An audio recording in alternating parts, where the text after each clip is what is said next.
এটা আমার ডিসেম্বরের ঘুরতে যাওয়ার একটা ভিডিও, যেটা এডিট করা ছিল বাট আমার আপলোড দেওয়া হয়নি, যেটা আমি এখন আপলোড দিচ্ছি।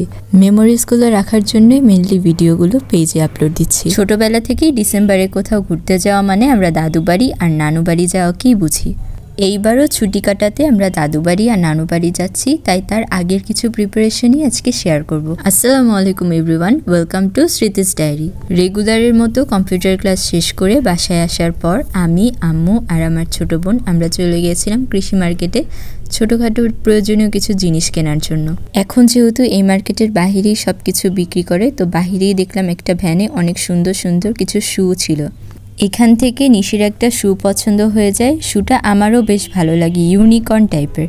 ইউনিকর্নের সব কালারগুলো এটাতে ছিল, যার কারণে আম্মুকে এটা কিনে দেয়। যেহেতু গ্রামে যাচ্ছি, গ্রামে তো অনেক বেশি শীত পড়ে, যার কারণে আম্মু প্রয়োজনীয় কিছু জিনিস কিনছিল।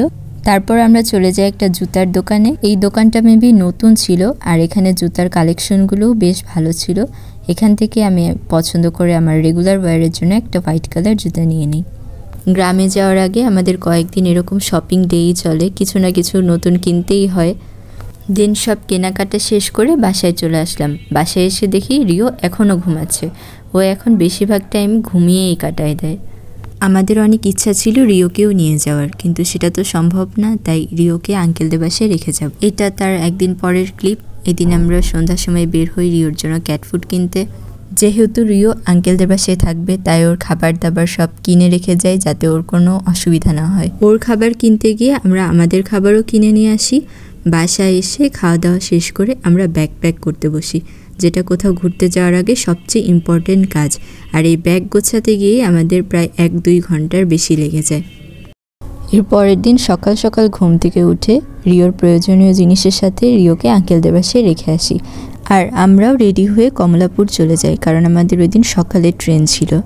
দেন ট্রেনে ওঠার পর আমরা নিজেদের সিটে বসে পড়ি। তার কিছুক্ষণের মধ্যে ট্রেনও ছেড়ে দেয় আর আমাদের এবারের জার্নিও স্টার্ট হয়ে যায়। আমরা সকালে নাস্তা না করেই বের হয়েছিলাম, যার কারণে ট্রেনে যে নাস্তাগুলো সেল করে সেখান থেকে আব্বু আমাদের জন্য 2টা বক্স নিয়ে আসে।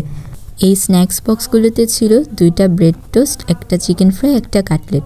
বাট খাবারগুলো সেরকম একটা মজা ছিল না, জাস্ট ব্রেড টোস্টটাই একটু ভালো ছিল।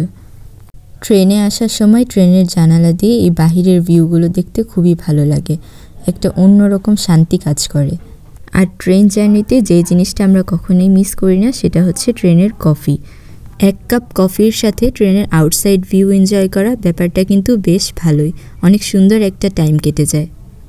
কিন্তু এই দিন ট্রেন ক্রসিংয়ের কারণে আমাদের 1 ঘন্টা লেট হয়ে যায়। দেন ফাইনালি আমরা আমাদের ডেস্টিনেশনে পৌঁছে যাই। এইদিকে তুলি আর চাচি আমাদের জন্য ওয়েট করছিল, কারণ এই দিন আমাদের সবার আমাদের নানু বাড়িতে দাওয়াত ছিল।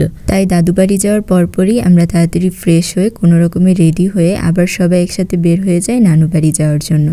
আমার আজকের ভিডিওটা এই পর্যন্তই। Thanks for watching. আল্লাহ হাফেজ।